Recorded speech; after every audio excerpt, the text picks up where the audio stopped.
All right, y'all. It's negative 2 degrees out here. You see, I'm out this motherfucker Eskimo style. Right? Got the little joint for the mouth open. Yeah. Whatever. All right, y'all. Anyways, I'm thinking about this. I'm looking at guys like Anthony Joshua, 36 years old, you know. Jamal Charlo, Canelo, you know, Crawford's gone. And I'm looking at all these guys. Wilder's up there, Fury's gone, you know. So Joseph Parker, you know, has had the type of career where he just kept getting derailed. You know, how much longer does Joseph want to fight? How effective will he be? It's like they tried to keep him a non-factor, man. Really, they tried to make him and then keep him a non-factor. That's how I feel about how they treated Joseph Parker. I look at all these guys, and I look at guys like Bam Rodriguez, Devin Haney, you know, Shakur Stevenson. I look at guys like, you know, I don't know what Tank is doing. You know, Lamont Roach is like the people that's, you know, most of the time. I look at the people who's here. And I look at the level of competition in these different weight classes. And I'm thinking, like, where will boxing be 5 years from now? I'm not even going to say 10, 5 years from now. And I say this, I ask this question because, to be honest with you, when you value only money, that's your only desire. It's really not about the level of competition, but the brain understands that you have to be in top shape. It suits you, okay, to be at your very best. But this is all I see and all I hear. And the more fighters that you don't even really know of, are trying to ask for money that they're not worth. See, confidence and cockiness, people don't know how to separate the two. So let's look at something, for example, right? We have so many fights that we can look at where one guy said that he was going to completely destroy the other guy. Like the other guy had no chance, okay? And the fight doesn't go anywhere, like not even remotely close to what they have said. Now, I look at this, for example, right? I mean, look at Brian Norman, for example. Brian Norman talked like, I mean, he was super confident that Devin Haney couldn't hurt him and that Devin Haney had nothing to keep him off. Devin Haney dropped him. And basically, Brian Norman didn't look like the stalker, the hunter, the killer. Devin went in there and beat him all around the ring. We heard Regis Prograis say the same thing. And just like in that fight, all the so-called experts was picking Brian Norman to be too strong. And, you know, everybody was skeptical of Devin Haney. Now, let's think about it. A lot of times, yeah, one fight can change a person, for better or worse. But in the sense of a person lose a fight, they lose in a way where their confidence is just not there anymore. And they're just not the same fighter. Yeah, we've seen these things happen. Now, when Devin Haney fought his comeback fight after the Ryan Garcia situation, everybody wanted to label him, you know, as he's scared to punch. He's scared to let his hands go. He's scared to take a punch. Like, see, everybody started throwing that tag on him. And like I said, we don't know until we see the guys getting in the ring.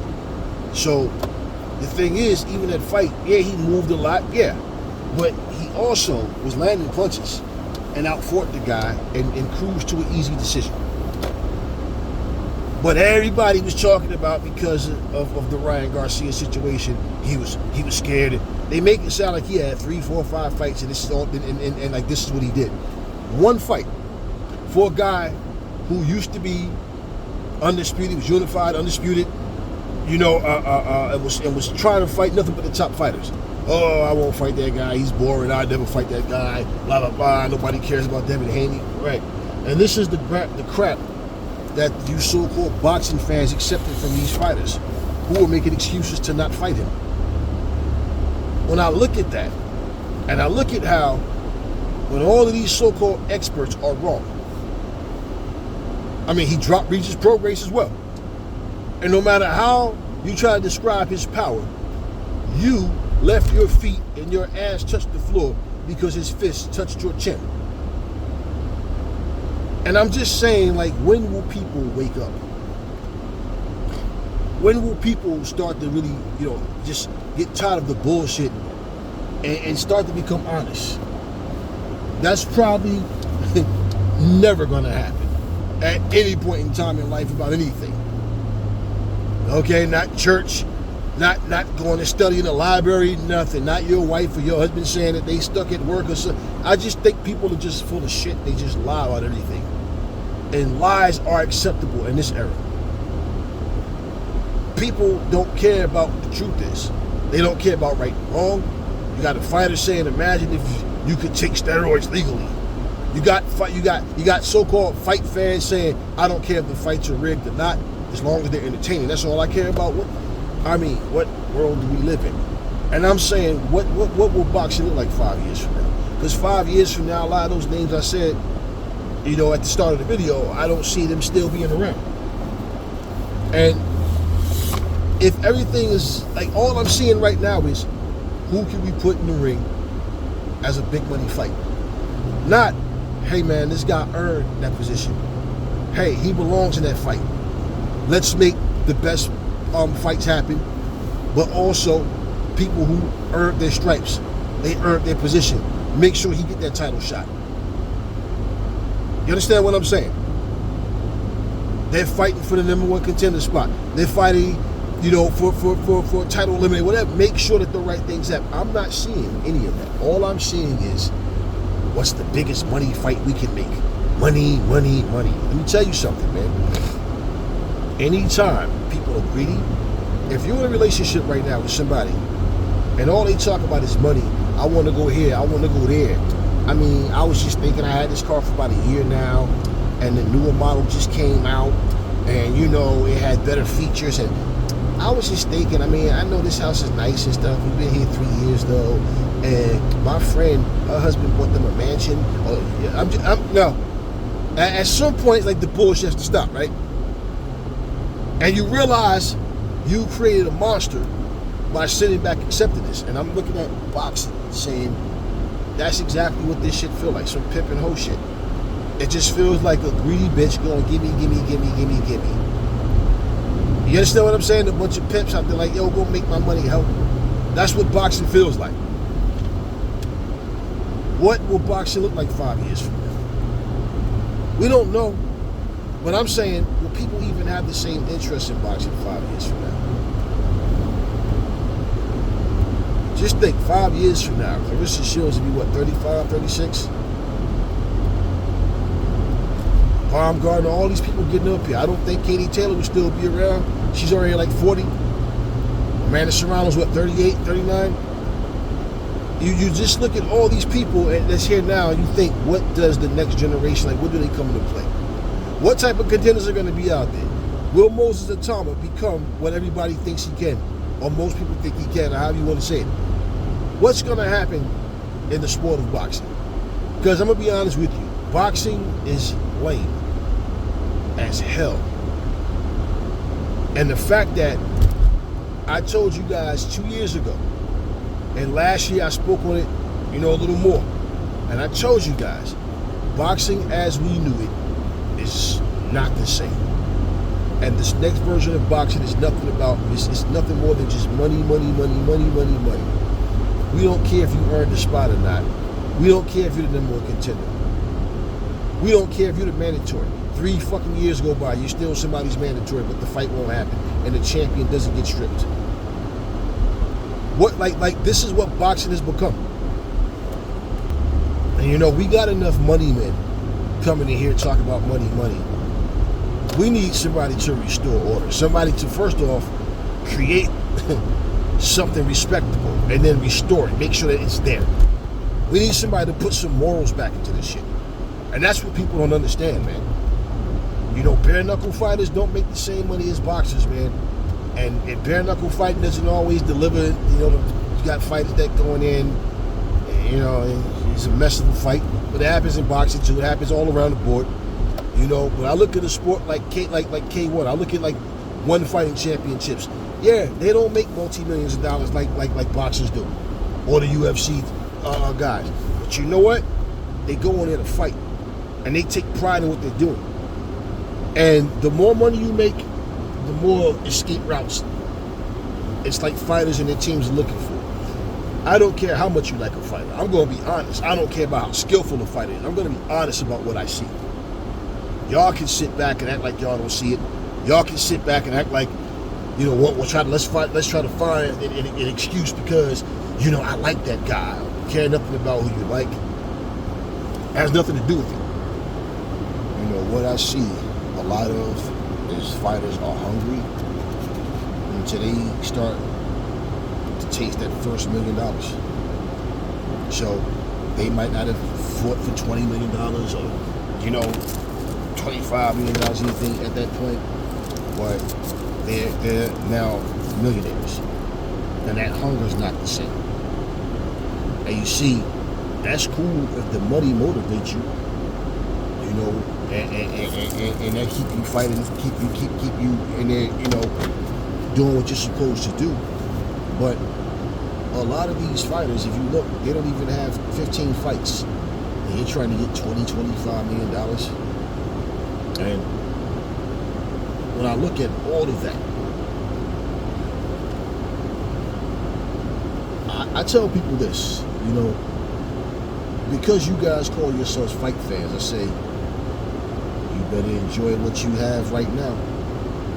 Because, why they're hungry, because once these guys, like I said, once they get to that point where that money comes in the way they want it to, they're going to do the same things that all these other fighters do that you complain about. I don't need this fight. I'm good. You're not even on my pay scale. And that's what it turns into. The thrill of competition is not there. So now the mindset of this generation is, once I've gotten a certain dollar amount, it doesn't matter how many fights I have, I've earned the right to just basically pick and choose who I want to fight. And once they lose, right, and they get to a point where the opponents that they avoided, now they need them, well, let's look at it for what it is. What do you think is going to happen to fighters that they froze on? Those fighters are going to say, nah, screw you, man. Because when I was trying to fight you, you didn't want to fight. And then we have this back and forth where it just becomes nonsense. Now, turkey out of sheep, somebody with big bucks step in to want to make the fight happen, and there's every excuse for these guys to not fight. I saw an interview with Keyshawn Davis. He was on Sean Porter's show, and I forget the white guy that was on there with him, but I seen his face, and I'm like, here and there. People were saying a lot of negative things about Keyshawn Davis in the comment section. And, Keyshawn made the comment that Teofimo was terrified of him and don't want to look him in the eyes when you see him, right? Okay. Now, I don't care about your fanboy bullshit. I don't care if you like Teofimo, if you don't. I don't care if you like Keyshawn Davis and you don't. That has nothing to do with reality. And a lot of times when I hear fighters talk, they say things, and their answers have nothing to do with the questions. Keyshawn Davis was doing that, and I feel like he was doing it on purpose. I don't know if it's the white guy that was sitting there, if he said anything negative about Keyshawn at some point. I don't know if... I watched about 7-8 minutes of that video, so I don't know how things went in the full video. But my thing was, I was reading the comments while I was looking at the video, and it was a lot of negativity towards Keyshawn Davis. Now, my whole thing is this. When you get in the ring and you make the fights happen, you defeat the fighters that basically You know you should fight. The fans want the fights. And this is the profession you chose. So it's your job to go in there and fight. But at the same time, when you start eeny, meeny, miny, mo, and other fighters are eeny, meeny, miny, mo, you're going to get the argument from the fans that, what about when he did it? So it's like you guys support it for one fighter but not the other.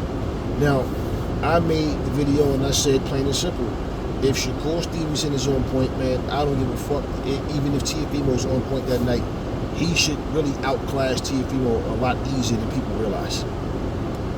I see so many things in Teofimo's game and the opponents that he fought, and y'all went crazy over him, dropping his hands and all this, jiggling on the ropes and all this shit. Yeah, you had the right opponents to do that with. I'm saying I know what I see. Now, whether Shakur is going to exploit those things or not, well, you'll see fight night. But at the same time, Keyshawn is saying he's confident that Teofimo won't get past Shakur. Now, people in the comment sections are saying a whole lot of just personal shit, some racist shit, stupid shit. Let me explain something to you. If your last name is Rodriguez or Gonzalez, okay, Rivera, Ramirez, whatever, and all you making is a bunch of personal fucking stupid comments, then it doesn't make a difference if Teofimo is trash or a good fighter. It's more like it's my countryman. He's a Latino. I don't fucking care if you're Irish. I don't care if you're Black American. I don't give a fuck what you are. We've seen so many fighters lie. We've seen videos and heard the lies. You go and you post the truth and show everybody, and they're still making excuses. So I'm like, I'm not posting this shit for me. I'm showing you that you don't know what you're talking about. And this is all we get. I've had people lie on me. Okay, you know, one of the things that I did, and it's not about being proud of it. I'm not ashamed of it, and I'm sure if it was the same circumstances, I'd have did the same thing. And I say this because I would, but it shouldn't even came to this. And this was a guy who claimed he wanted to fight me so bad. Every time I saw this guy, he was super nice to me, and we did some light sparring once. I don't really do the light sparring. I mean, I do it when I'm going through the motions and like just, you know, movement, reflexes, technique, just things that you're picking up on movement. But bottom line, it was his idea. So we did some light sparring. And this guy talked so much. I mean, he was so... The thing that got me was I never saw that side of him. And the night that he tried to flex, it turned into a fist fight. And I beat the shit out of him. And it was more than just punches. It was elbows, it was knees. His back hit the concrete a couple of times. And pretty much the whole thing was I didn't whoop his ass to prove to him or anybody that I could beat him. I know how to fuck him up in the ring too. I beat his ass for the disrespect. The crazy thing about it was all of those people that thought he was something special, they didn't know me like they knew him. He took them to strip clubs. You know, try to buy friendships, all these things. But I beat his ass so bad that the ass whooping that I gave him and the words that came out of his mouth exposed him to be a fraud. Not nearly as tough as he thought he was. And my whole thing was, I wish a motherfucker would say, oh, but that's not in the ring. I'll give up. Man, either way. Now, here's the deal. We had every opportunity to get in the ring after that ass whooping, after he healed up and got out of the hospital and whatever. Did he ever call my name again? No. I saw that man one time. After that, one time. And this was probably 3 or 4 years later.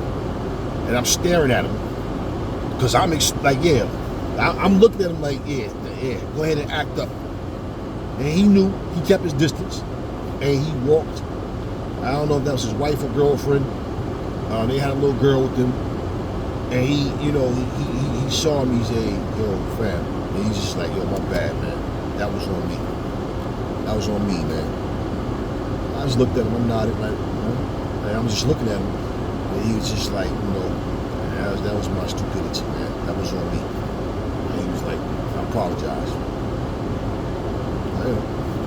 Chick, but I don't say this, I don't know, wife or girlfriend, whatever, what, anyone or whatever, but she looked at him, she like, right, you all right?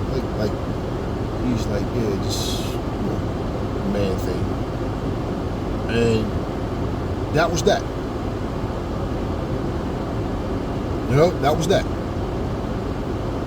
Because he knew that, yeah, I really was ready. The last time we saw each other, I had to put you down in a bad way. So if any tough shit would have came out of anything, he was gonna go right there again. And what I'm saying, it should have never even came to that.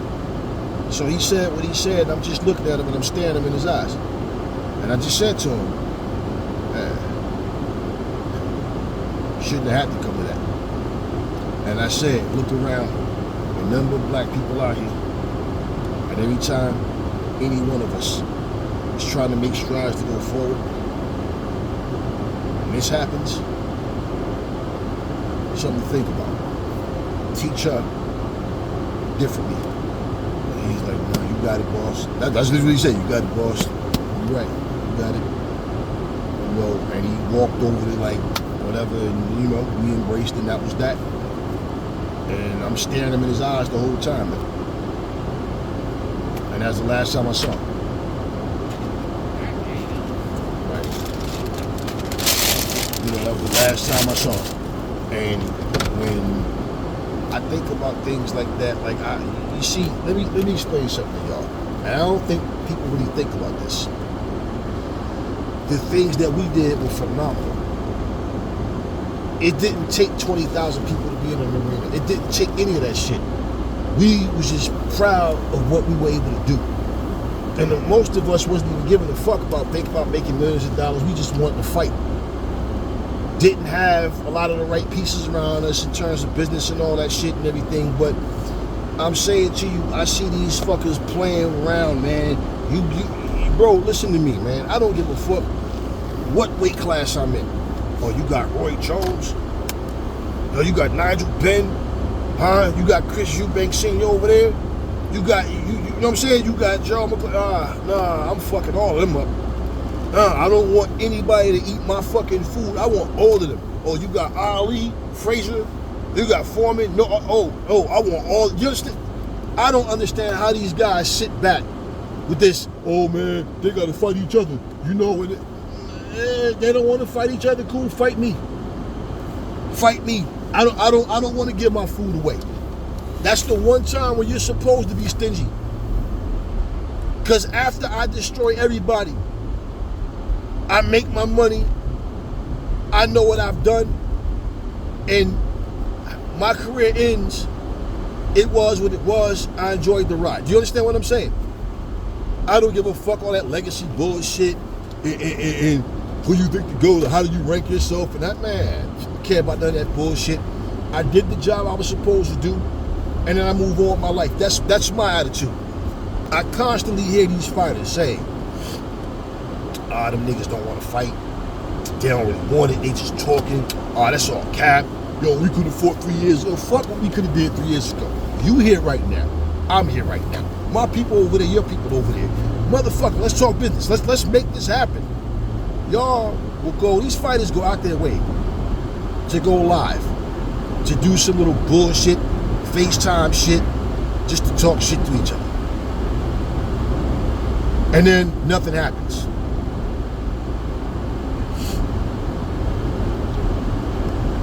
I'm here. What fight was it? Who? A couple months ago, the fighter said he got a contract and threw a fucking message on Facebook or some shit, or whatever it was. So I'm saying, right? It's obvious the way people once did business is like, hey, Now it's just whatever.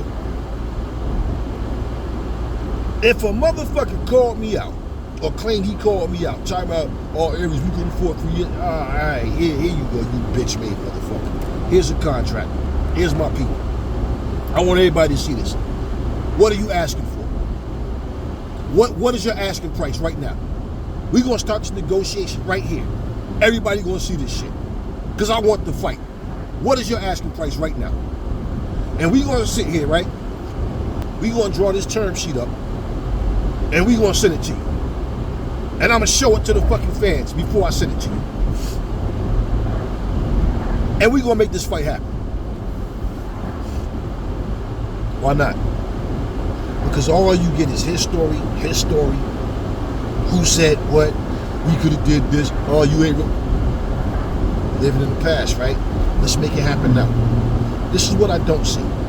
All I see is a bunch of clout chasing, immature bullshit. You know, I look at people, I hear what they say, and I observe. Okay, and what comes out of your mouth is what you're held accountable for. I watched a comedian the other night, and the comedian said something that it just got my attention, because I was sitting there with my son. It was Mike Epps, as a matter of fact. It's Mike Epps. We were sitting there watching Netflix, and his special came. And in his special, Mike Epps said, and he found out that somebody's father, he's white, he got white in his family. Now, I don't know if he was joking or serious. And he's talking about how, look at how, when I turn the shot, look at my nose. See, I like that president on the dime, right? When he said, I'm saying all kinds of shit about white people that I shouldn't be saying. I'm calling them cracker and everything, and stuff I shouldn't be saying about white people, right? And my son said the same thing I was thinking. At the same time, we both said, but you stand up there and say nigga to black people 1,000 times per show.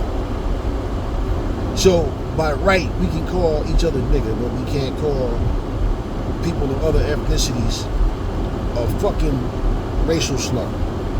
And the excuse is gonna be, when I'm saying nigga, I'm not saying it as a racial attack. But the people that say nigga to you is using it as a racial attack. But you won't find it in you to say, let's say this, I'm not saying crack her, I'm saying crack her. You understand what I'm saying? Yeah. Do you see how people brainwash themselves to accept something that they're doing that comes off negative because it is negative? But we both, at the same time, said, but you say nigga to black people 1,000 times a show, man. I mean, we said that shit simultaneously. At the same, like, it was like, and this is what I'm saying, yo. This is what these fucking fighters do. They're only concerned about what's good for their bank account, but not what's good for boxing. I don't know what this sport will look like 5 years from now. We don't even need to say 10 years, like I said earlier. Just 5 years from now, what is this sport going to look like, man? It really, and listen, and salute to the family, man. You know, that shit make a brother feel good when I see comments and y'all like, yo, man, we need you back here, man. Like, it ain't the same without you. Like, you know, because I do it for the real ones. That's who I do it for, the real ones. And it's just not a whole lot of real ones out there. But I'd rather deal with a small amount of real ones than a whole lot of fake ones. And that's any day. So I would never sell out and be sitting there telling people shit because it just sounds good. Where the fuck is boxing going to be 5 years from now, man? I don't see anything healthy for the sport. All I hear is money, money, money. Wherever there's money, it's good for. That's all I'm hearing. You know, one of the things that I learned about life, if anything and everything that you cherish has a price tag on it, you'll be one of those people that either one, never learn the lesson that you need to about life, or two, you'll be one of them motherfuckers laying up, got one leg because you're a diabetic in a nursing home, miserable, and pretty much learned that lesson way too late. After you've pushed everybody away and you about to take your last breath real soon. People don't have any morals, man. They don't value anything. They don't look at anything like it's worth anything. It's, you know, you ever think about this, man? You know, I saw this one time with my own two eyes, right? A kid, he made a painting. I mean, this shit was dope. He made a painting of this fucking pastor that used to live down the street from me. And he, oh my God, oh, this is so old, right? And when them motherfuckers moved, their painting was in the garbage. This kid was like 12, 13 years old and was really good at art. He took the time, I mean, he did. And it ends up in the trash. I've seen parents do that to their kids. It lets you understand what type of people live in this world. And whether he expected that kid to ever see it again or not, don't matter. His black ass moved and went wherever the hell he moved to. But when I saw that, and I said, look at this shit. There was nothing wrong with the painting. It wasn't damaged, nothing. And this kid took the time, was on campus. I mean, a nice, beautiful painting. Looked just like the motherfucker. And he was so mesmerized, but he threw it in the trash. I said, wow. And when I saw that kid, and I remember one time, he was out there just dribbling the ball. He was talking about the guy that moved. And he, yeah, man, like, it's like, yeah, man, you made that painting for it. And I didn't say anything. It was like, wow. Wow. But I'm thinking about how that kid would have felt if he would have just happened to see that painting and the fuck, like, damn, I put all this work into this for this man. And this was, I mean, bottom line, he didn't pay him for it, nothing, just did it for him. And I understood his reason for doing it too. But it was an eye-opener. It was a reminder for me. And I never said nothing to the kid, man. I never said nothing. But case in point, that's exactly how these fighters see the fans. Once the fans get sick of their bullshit, they start calling them out. All they care is that you come out, subscribe to whatever streaming app they're on, buy whatever pay-per-view, or buy a ticket to come out and support them and help them stay rich, and you stay broke because you keep giving rich folks your money, because you just go through life being a fan, buying shit from everybody. I don't know what boxing's going to be like 5 years from now. But honestly, right now, boxing, if boxing was a female, boxing is one ugly bitch right now. Yeah. I mean, the respect is gone. The dignity is gone.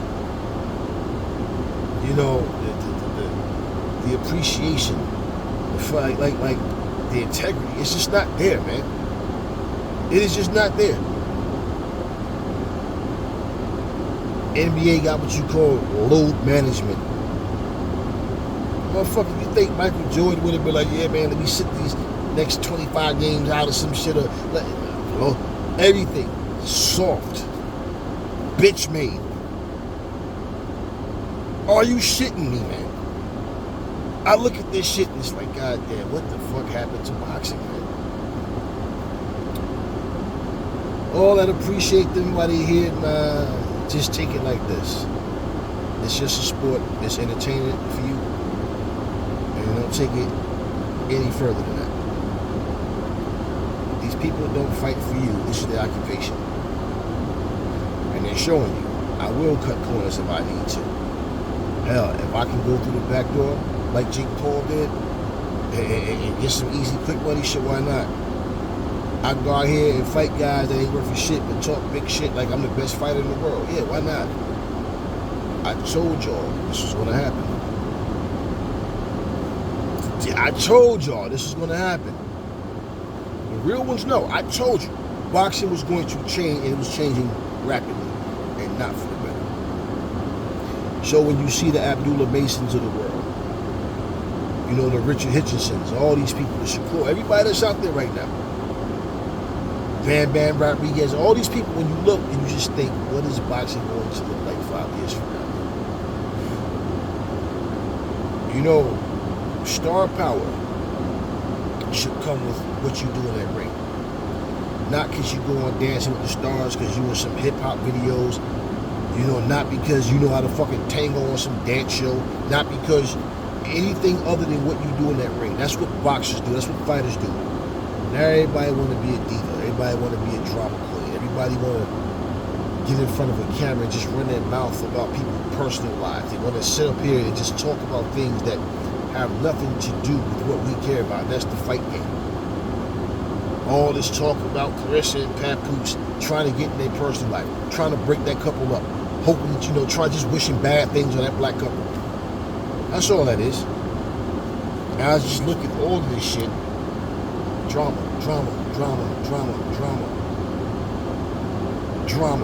Everybody got something to say. But they're not content creators. They're just being asked questions, and certain questions not even worth answering. Certain topics not even worth talking about. The state of boxing is in a mess. I don't care about the big fights, the big money. The state of boxing is in a mess. Because the consistency, like I said, the integrity, none of it, it's just not there. Too much of the wrong things are happening. Too many fighters sit back not fighting or fighting a bunch of junk fights because they can't get the fights they want. How the fuck do you pay a ticket to go watch this shit? But if something is seen as a spectacle, if it's seen as something big, everybody want to be a part of it. Just to say, I was there that night. I could care less. And this is just what I was thinking about, man. What the fuck will boxing look like 5 years from now? Anyway, drop me in the comment section, y'all. That's all I got for you. Catch you guys on the next video.